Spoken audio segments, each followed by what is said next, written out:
আমরা সময়কে অনেকেই অবহেলা করে চলি, কিন্তু সময় তার আসল রূপটা আমাদেরকে দেখিয়ে দেয়।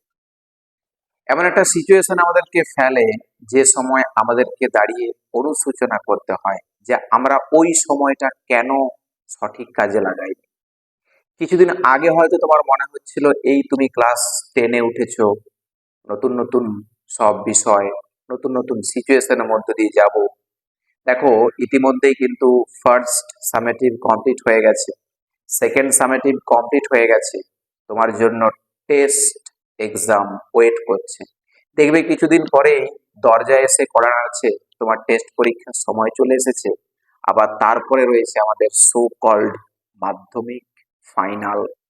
তাই আমাদেরকে অবহেলা করলে চলবে না, সময়টাকে সঠিক জায়গায় কাজে লাগিয়ে এগিয়ে যেতে হবে আমাদের গন্তব্যে। ন্যারেশন চেঞ্জ, যারা ইংলিশ গ্রামারে একটু কম পারি বা অনেকের অসুবিধা হয়, তারা প্রথম থেকে শেষ পর্যন্ত ক্লাসটা মন দিয়ে দেখো। প্রত্যেকটি মাধ্যমিক ভাই বোনদের জন্য ক্লাসটা অত্যন্ত গুরুত্বপূর্ণ। ন্যারেশন চেঞ্জ বিষয়ের সমস্যা থাকলে এই ক্লাসেই দূর করে নাও। মাধ্যমিক আমরা 2027-এ দেব, কিন্তু বিগত বছরগুলোতে যা যা ন্যারেশন চেঞ্জ এসেছিল পরীক্ষায়, সেগুলোর একটা লিস্ট আমি 10খানা কোশ্চেন তোমাদের জন্য প্রোভাইড করছি আজকের ক্লাসে।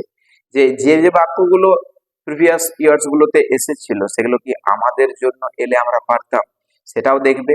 আর তার সাথে সাথে পরবর্তী আমরা যে পরীক্ষাটা দেবো 2027-এ, তাতে কোন গ্রামারটা আসার সম্ভাবনা আছে, এটাও কিন্তু তোমরা বুঝতে পেরে যাবে আজকের ক্লাসটাতে। তাই প্রথম থেকে শেষ পর্যন্ত ক্লাসটা মন দিয়ে দেখো, একটু স্কিপ করবে না। আর পার্সপেক্টিভ ইংলিশ টিচিং অবশ্যই সাবস্ক্রাইব করে রাখবে, পাশে থাকা নোটিফিকেশন বেল অবশ্যই অন করে রাখবে। ভিডিও আপলোড করার সঙ্গে সঙ্গে তোমাদের কাছে নোটিফিকেশন পৌঁছে যাবে। তাই প্রথম থেকে শেষ পর্যন্ত ক্লাসটা দেখে নাও। ন্যারেশন চেঞ্জ মানে আমাদেরকে এই তিনটা জিনিস মনে রাখতে হবে। প্রথমত সেন্টেন্স, সেন্টেন্স তার সঙ্গে জানতে হচ্ছে তাদের স্ট্রাকচারস গুলো, আর টেন্সের পরিবর্তনগুলো। এই তিনটা জিনিসের সমন্বয় আমাদেরকে ভালো করে একটু মনে রাখতে হচ্ছে, কারণ এগুলোর পরিবর্তনগুলোই হচ্ছে ন্যারেশন চেঞ্জ। আমরা প্রথম বাক্য দেখে নেব। Number 1, is there anybody there, said the traveller. এই বাক্যটা 2020 সালে মাধ্যমিকে এসেছিল। দেখো কিভাবে ন্যারেশনটা চেঞ্জ করতে হয়।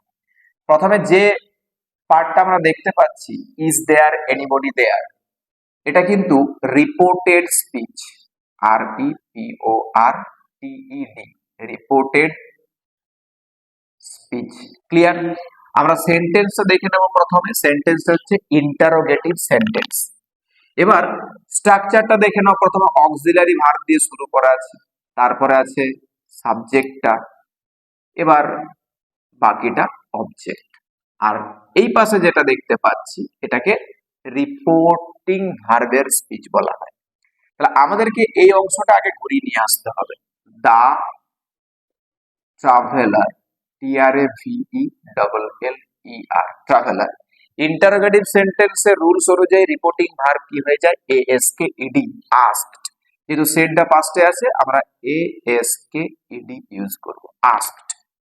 তাহলে দা ট্রাভেলার আস্কড, যদি কোশ্চেনটা অক্সিলারি ভার্ব দিয়ে শুরু হয়, এখানে হয়েছে, তাহলে আমাদেরকে ইফ বা ওয়েদার লিঙ্কার হিসাবে ইউজ করতে হয়। আমরা এখানে ইফ ইউজ করছি। The traveller asked if. এবার সাবজেক্টটা লেখো দেয়ার, THERE। ইজ এর পাস্ট টেন্স করে দাও টেন্সটা, এখানে ভালো করে ফলো করবে টেন্সটা। প্রেজেন্ট ইনডিফিনাইট ছিল ইজ, আমাদেরকে পাস্ট ইনডিফিনাইটে কনভার্ট করতে হবে। ইজ এর পাস্ট টেন্স কি? ওয়াজ।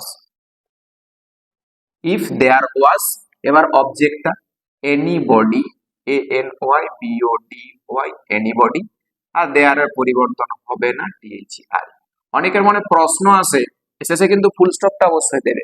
অনেকের মনে প্রশ্ন আসে যে হেয়ার থাকলে আমরা ন্যারেশন চেঞ্জে THERE করি, দেয়ার করি, তাহলে কি THERE, THERE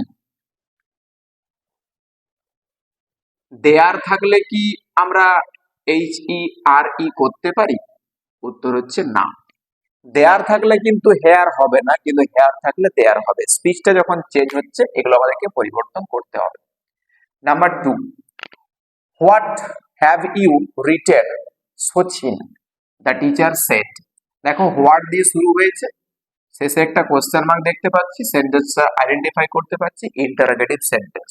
হোয়াটটা WH ওয়ার্ড, হ্যাভটা অক্সিলিয়ারি ভার্ব, ইউটা সাবজেক্ট, রিটেনটা হচ্ছে মেন ভার্ব। এবার রিপোর্টিং ভার্বের স্পিচটাকে আগে নিয়ে আসতে হচ্ছে, এই পাশে কি লিখবো? The teacher, the teacher, TEACHER, teacher. সেটটা হয়ে যাবে ASKED, asked. The teacher asked. এই WH ওয়ার্ডের ক্ষেত্রে মনে রাখবে ওই WH ওয়ার্ডটাই কিন্তু লিঙ্কার হিসাবে তোমাকে বসাতে হবে। ওয়ার্ডটা ছিল WH ওয়ার্ড, ওটাই আমরা লিঙ্কার হিসাবে বসালাম। The teacher asked what. এবার এই যে দেখো সচিন বলে একটা নাউন আছে, রিপোর্টেড স্পিচের মধ্যে অর্থাৎ ডাবল ইনভার্টেড কমার মধ্যে যদি কোনো নাউনকে অ্যাড্রেস করা হয়, সেই নাউনটা কিন্তু আমাদেরকে রিপোর্টিং ভার্বের পরে লিখতে হয়, মানে আমাদেরকে বাইরে বার করতে হবে। আমরা আরেকটা কাজ করতে পারি, বাইরে না এনে ভিতরে যে প্রোনাউনটা আছে ওই জায়গায় কিন্তু নাউনটা দিয়ে দিতে পারি। তার মানে এভাবে উত্তরটা হবে হোয়াট। এবারে এই সচিনটা লেখো, এই ইউটাকে আমাকে কনভার্ট করতে হতো সচিনের সপক্ষে, এখানে সচিন লিখবো, SACHIN, সচিন। হোয়াট সচিন। এবার কি দেবো? ভার্বটা দেবো। হ্যাভের জায়গায় কি লিখবো? পাস্ট টেন্স করবো, হ্যাভের past tense had. What Sachin had, আর রিটেন থার্ড ফর্মটা পরিবর্তন হবে না, WRITTEN, রিটেন। শেষে কিন্তু ফুল স্টপ দেবো। তাহলে the teacher asked what Sachin had written, এরকমটা। আবার আরেকটা উত্তর এর সপক্ষে লিখতে পারি, the teacher, TEACHER, teacher, ASKED, asked. এই বাইরে নিয়ে আসো রিপোর্টিং ভার্বের পরে সচিন শব্দটা, SACHIN, সচিন। এবার লিঙ্কারটা হোয়াট দাও, এবারে প্রোনাউনটা ইউ জায়গাতে আমাকে হি দিতে হচ্ছে সচিনের জন্য, হি। এবার হ্যাড যেমন ছিল হ্যাড থাকছে, আর মেন ভার্বের থার্ড ফর্ম WRITTEN। এভাবেও কিন্তু উত্তরটা লিখে ফেলতে পারো। তাহলে আমরা প্রোনাউনটাকে দুভাবে পরিবর্তন করতে পারি যখন এই অ্যাড্রেসিং নাউনটা পাবো রিপোর্টেড স্পিচের মধ্যে। এই বাক্যটা কিন্তু 2019 সালে মাধ্যমিকে এসেছিল। Okay, next number 3, the trainer said, trainer অর্থাৎ প্রশিক্ষক বলেছিল, comma inverted comma, why is everybody late today. এখানে দেখো সেড আছে, রিপোর্টিং ভার্ব, এটা সোজা সোজা লেখা আছে, হোয়াইটা WH ওয়ার্ড, ইজটা অক্সিলারি ভার্ব, এভরিবডি এটা সাবজেক্ট, বাকিটা অবজেক্টের দিকে চলে যাচ্ছে। তাহলে ইন্টারোগেটিভ সেন্টেন্স আমরা লক্ষ্য করতে পারছি একই রকম ভাবে পরিবর্তন করব, দা ট্রেনার, TRAINER, ট্রেনার। সেটাই কি করব? ASKED, asked. এবার লিঙ্কারটা WH ওয়ার্ডটাই বসবে, WHY, the trainer asked why.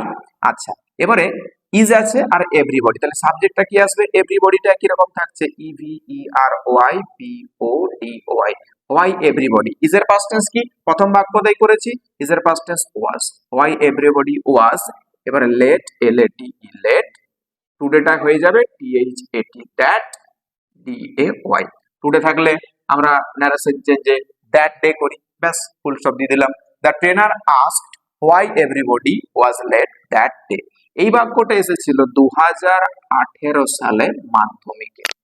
Next number 4, the policeman said to the thief, policeman থিপকে বলেছিল অর্থাৎ চোরকে বলেছিল, where have you kept the stolen goods, চুরি করা মালপত্রগুলো কোথায় রেখেছিস? তাহলে দেখো সেড টু আছে, আমাদেরকে পরিবর্তন করতে হবে। আর দেখতে পাচ্ছি কোশ্চেন মার্ক আছে, অর্থাৎ ইন্টারোগেটিভ সেন্টেন্স স্ট্রাকচারটা দেখে নাও, হোয়ারটা WH ওয়ার্ড, হ্যাভটা অক্সিলারি ভার্ব, ইউটা সাবজেক্ট, কেপ্ট হচ্ছে মেন ভার্ব। বাকিটার দিকে যাচ্ছি না, অবজেক্ট পার্ট। ব্যাস পরিবর্তন করতে শুরু করো, the policeman, POLICEMAN, the policeman. সেটুটাকে ASKED করতে হচ্ছে ইন্টারোগেটিভ সেন্টেন্স বলে, দ্য থিফ, THIEF, থিফ। হোয়ারটাই কিন্তু linker, WH word, WHERE, where. আচ্ছা, এবার সাবজেক্টটা আগে নিয়ে এসো, ইউটা হচ্ছে ওই চোরটা যাকে বলা হচ্ছে, এভাবে প্রোনাউনটা ভালো করে ঠিক করে দেখবে, অর্থাৎ ইউকে আমরা ট্রান্সফার করছি হিতে, তাহলে হোয়ার হি। এবার হ্যাভ এর পাস্ট টেন্স কি? হ্যাড করো। মেন ভার্বের third form have, has, had, এর পরে কিন্তু মেন ভার্বের থার্ড ফর্ম সব সময় কিন্তু থাকে। তাহলে K E P T, kept, where he had kept the, STOLEN, stolen, GOODS, full স্টপটা দিয়ে দাও। উত্তরটা কি পেলাম? The policeman asked the thief where he had kept the stolen goods. এই বাক্যটা এসেছিল 2017 সালে মাধ্যমিকে। Next number 5, she said to me, সে আমাকে বলেছিল আর ইউ ওয়েল, তুমি কি সুস্থ? দেখো সি এখানে সেড টু আছে, আমরা এখানে দেখতে পাচ্ছি ইন্টারোগেটিভ সেন্টেন্স, খুব ছোট্ট একটা বাক্য। এবার পরিবর্তন করো, সি সেড টু জায়গায় লিখবো আস্কড, CASKED, আস্কড, মিটা যেমন ছিল বসালাম, লিঙ্কারটা কিন্তু ইফ বা ওয়েদার দেবো, কারণ অক্সিলারি ভার্ব দিয়ে শুরু হয়েছে, WHETHER, ওয়েদার। ইফও লিখতে পারো। আচ্ছা, আরটা অক্সিলারি ভার্ব, ইউটা সাবজেক্ট আর বাকিটা অবজেক্ট। তাহলে ইউটা আগে লিখবো, ইউটাকে যাকে জিজ্ঞাসা করেছে সে, অর্থাৎ আমাকে জিজ্ঞাসা করেছে মানে ইউটা আমি, অর্থাৎ আই। আচ্ছা, আর এর পাস্ট টেন্স কি? আই এর ক্ষেত্রে আমরা ওয়াজ বসাবো, ইফ বা ওয়েদার আই ওয়াজ, এবার অবজেক্টটা বসিয়ে দাও WELL, full stop. She ask me whether I was well. এই বাক্যটা মাধ্যমিকে এসেছিল 2016 সালে, 2016।